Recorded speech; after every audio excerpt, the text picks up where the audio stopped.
Hello friends, स्वागत है आपका हमारी क्लास में। हिंदी व्याकरण पढ़ रहे थे हम। पिछली क्लास में हमने हिंदी भाषा की उत्पत्ति के बारे में पढ़ा था। एमसीक्यू से हमने इसके बारे में पढ़ा था। आज हमारी क्लास है हिंदी भाषा की ध्वनि। ठीक है, तो ध्वनि के बारे में और ध्वनि स्वर व्यंजन के बारे में हम आज पढ़ेंगे। तो शुरू करते हैं। आज हम थियोरी से पढ़ेंगे, क्योंकि आपको किससे अच्छा लगता है पढ़ना, थियोरी से पढ़ना अच्छा लगता है या एमसीक्यू से पढ़ना, ये मुझे क्लास देखने के बाद कमेंट करके ज़रूर बताएं, ताकि हम अगली क्लास आपके अकॉर्डिंग लेके आएँ। ठीक है, तो सबसे पहले ध्वनि जो है, ध्वनि क्या होती है? बोलने और सुनने की सबसे लघुतम इकाई जो होती है वो ध्वनि होती है। ठीक है, संरचना की दृष्टि से वर्ण भाषा की लघुतम इकाई है। वर्ण जो होते हैं, वर्ण उस मूल ध्वनि को कहते हैं, वर्ण उस मूल ध्वनि को कहते हैं जिसका खंड संभव नहीं है। आप स्वर का खंडन नहीं कर सकते हैं। जैसे आप अ बोलिए, उसके मैं आपको बोलूँ कि आप टुकड़े कीजिए तो आप नहीं कर पाएंगे। ठीक है, जैसे अ, क, च, प इत्यादि वर्ण के अंतर्गत अक्षरों की प्रवृत्ति, ध्वनि, चिन्ह तथा शब्द निर्माण की प्रक्रिया का अध्ययन होता है।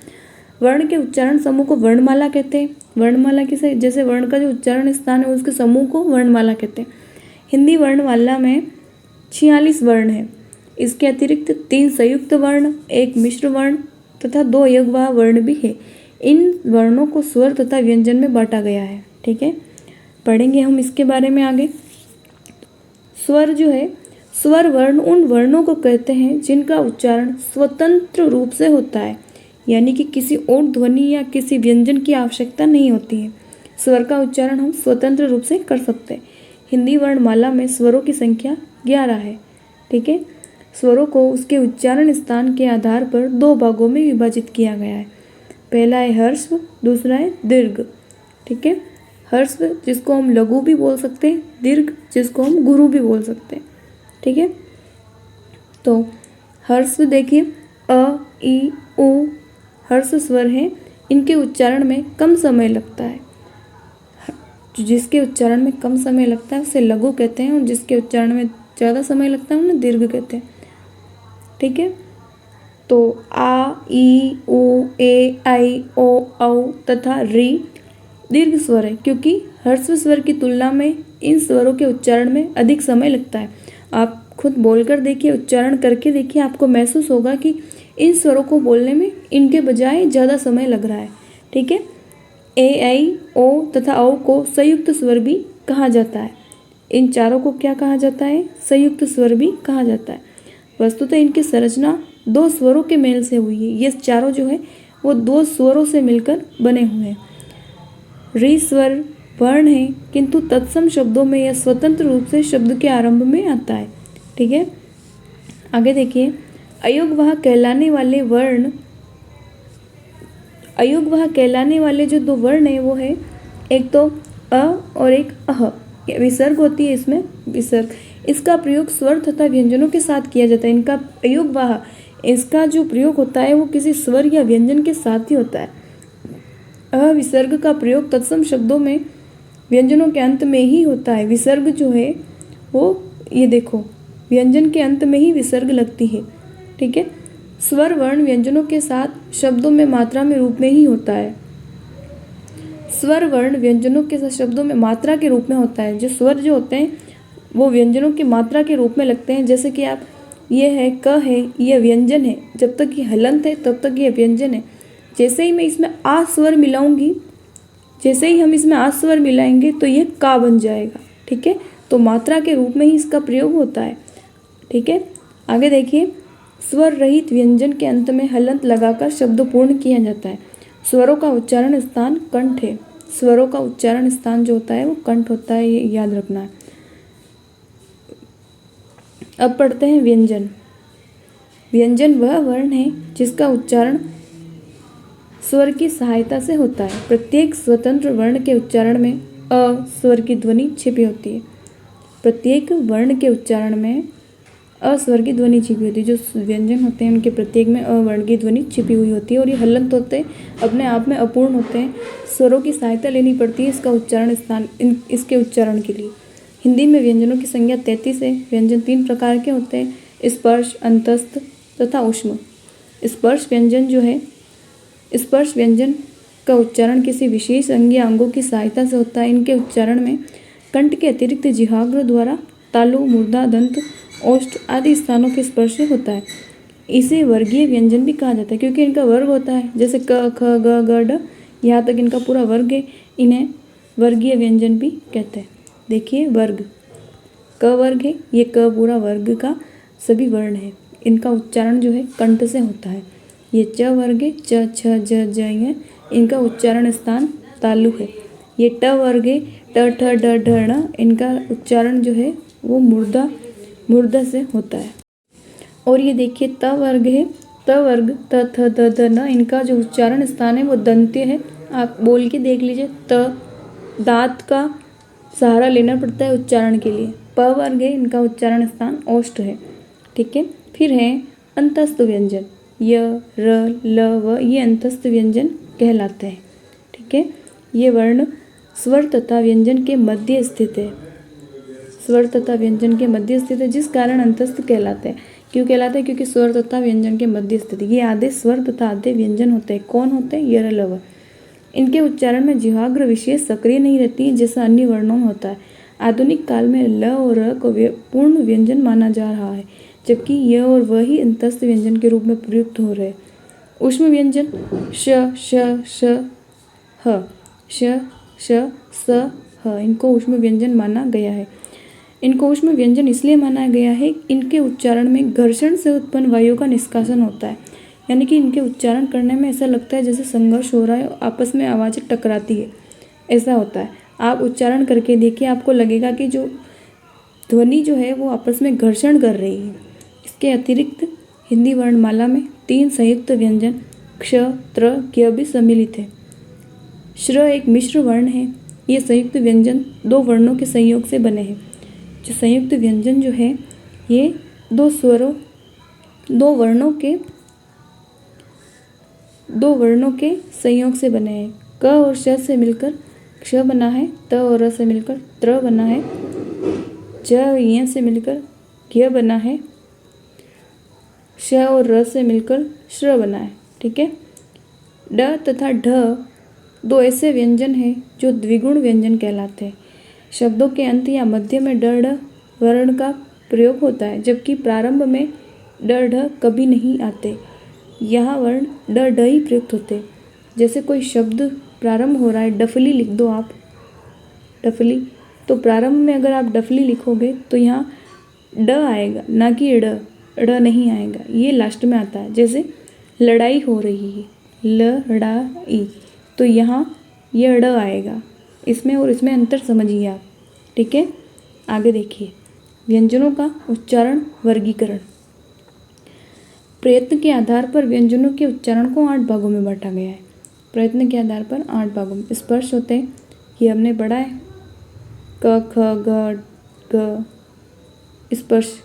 स्पर्श संघर्षी, ये देखिए च, छ, ज, ज। संघर्षी फ, श, ह, ज, श। अनुनासिक वर्ग का जो पंचम वर्ण होता है वो अनुनासिक होते हैं। पार्श्विक, ल को पार्श्विक कहते हैं। प्रकंपित र। उत्क्षिप्त ड़ और ढ को उत्क्षिप्त, इनका जो उच्चारण है वो उत्क्षिप्त है। अर्धस्वर, य और व को अर्धस्वर कहते हैं। ठीक है। अब वर्ण तथा ध्वनि विचार। बाह्य प्रयत्न के आधार पर संपूर्ण व्यंजन को 2 भागों में विभाजित किया जाता है, अल्पप्राण और महाप्राण। किसके आधार पर? बाह्य प्रयत्न के आधार पर। प्रत्येक वर्ण समूह का पहला, तीसरा, पांचवा ये होता है अल्पप्राण। जैसे हमने क वर्ग ले लिया, क, ख, ग, घ, ड। ये क्या कह रहा है? प्रत्येक वर्ण समूह का पहला, तीसरा और पांचवा ये अल्प प्राण है।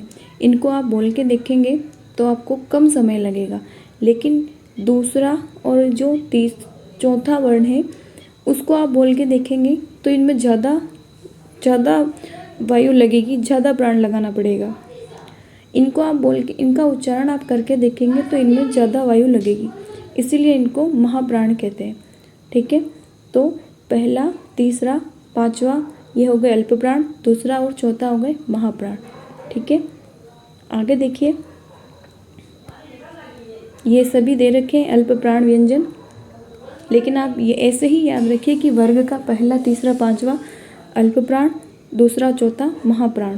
जैसे कि नाम से पता चल रहा है महाप्राण, यानी कि ज़्यादा पावर लगेगी इसको बोलने में। ठीक है, इनके उच्चारण में हवा की कम मात्रा तथा हवा कम शक्ति के साथ बाहर आती है। जो अल्प प्राण है उनमें हवा की मात्रा कम लगती है। और ख, ग, छ, ज, ठ, ढ, थ, फ, भ, श, श, ह ये महाप्राण व्यंजन है। इनके उच्चारण में हवा की अधिक मात्रा तथा अधिक शक्ति के साथ बाहर आती है। आप बोल के देखिए, इनको बोलने में आपको ज़्यादा जोर लगाना पड़ेगा। ठीक है, ध्वनि के उच्चारण में तंत्रियों के कंपन से प्रक्रिया होती है। इस कंपन के कारण वर्ण के उच्चारण के साथ जो तरंग वायु के साथ बाहर आती है उन्हें घोष कहते हैं। इस आधार पर वर्णों को दो भागों में विभाजित किया गया है, सघोष, अघोष। जब स्वतंत्र ध्वनियाँ एक दूसरे के निकट आकर वायु में कंपन पैदा करती हुई ध्वनि के उच्चारण में सहायता करती है तो ऐसी ध्वनियों को सघोष कहते हैं। क्या कह रहा है समझिए, जब स्वतंत्र ध्वनियाँ एक दूसरे के निकट आकर वायु में कंपन पैदा करती हुई ध्वनि के उच्चारण में सहायता करती उन्हें सघोष। कभी स्वर वर्ण प्रत्येक व्यंजन वर्ग का तीसरा, चौथा, पांचवा वर्ण अंतस्थ वर्ण तथा ह सघोष कहलाते हैं। सभी स्वर और प्रत्येक व्यंजन वर्ग का तीसरा, चौथा, पांचवा यानी कि पहले और दूसरे को छोड़कर, ठीक है, पहले और दूसरे को छोड़कर सभी वर्ण प्रत्येक व्यंजन वर्ग का तीसरा, चौथा, पांचवा वर्ण अंतस्थ वर्ण यरलव तथा ह ये सभी सघोष कहलाते हैं। शेष बचे अघोष कहलाते हैं। समझ में आया? आगे देखिए, अघोष ध्वनियों के उच्चारण में स्वतंत्र ध्वनियाँ दूर दूर होती है तथा वायु स्वतंत्र ध्वनियों में बिना कंपन के निकल जाती है। व्यंजन वर्ग का पहला, दूसरा तथा शेष अघोष है। अगर आपको वो याद नहीं रह रहे तो आप इनको याद रखिए। व्यंजन वर्ग का पहला, दूसरा वर्ण तथा श तीनों श आ जाएंगे और ये सभी अघोष है। ठीक है, व्यंजन वर्ग का पहला, दूसरा, जैसे क वर्ग है तो क और ख हो गए, च और छ हो गए, ऐसे ही ट और ठ हो गए, त और थ हो गए, प और फ हो गए, ये सभी और तीनों श ये क्या है? अघोष है। और बाकी जो शेष बचे हैं वो सघोष है। ठीक है, आगे देखिए, अब हम जो अब तक हमने पढ़ा है उसका हम रिवीजन कर लेते हैं।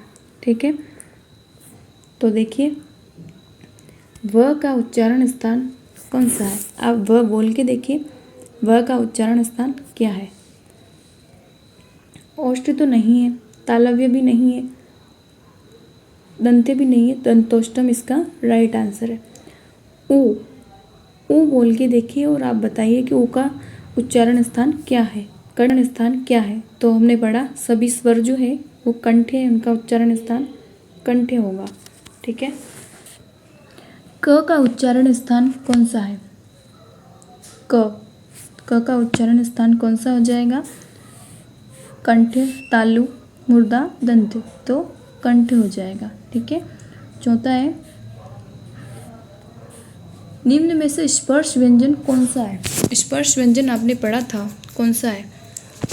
श, ये तो ऊष्म व्यंजन है, ये नहीं होगा। ह, ये भी नहीं होगा। ल, ये अंतस्थ का है, तो राइट आंसर हमारा हो जाएगा डी। ठीक है, आगे देखिए, पांचवा क्वेश्चन, इनमें से कौन सी ध्वनि अंतस्थ नहीं है? अंतस्थ स्वर है, उनके अलावा कौन सा एक अलग आ गया है वो आपको पहचानना है। वह तो अंतस्थ होता है, ये तो नहीं होगा। र भी होता है, ये भी नहीं होगा। ल भी होता है, ये भी नहीं, ब नहीं है, तो इसका राइट आंसर हो जाएगा ब। ठीक है, छठा क्वेश्चन देखिए, इनमें से ऊष्म वर्ण कौन सा है? ऊष्म वर्ण पहचानना आपको, त, फ, र, श, तो राइट आंसर हो जाएगा श। आगे देखिए, निम्न में से कौन सही नहीं है? त और थ दंत्य व्यंजन है, ये बिल्कुल सही है। व्यंजनों का उच्चारण बिना स्वर के हो सकता है? देखते हैं अगला ऑप्शन पढ़ के। यह वह अर्धस्वर है, ये भी सही है। श ऊष्म व्यंजन है, ये भी सही है। ये हमारा सही नहीं है, तो हमारा आंसर जो हो जाएगा वो ब हो जाएगा। आगे देखिए, निम्न में से कौन मूर्धन्य ध्वनि नहीं है? तो मूर्धन्य कौन सी नहीं है? ट, ठ, ढ, द। तो ये मूर्धन्य नहीं है, ये दंत्य है। दंतोष्ठ से उच्चारित होने वाले कौन है?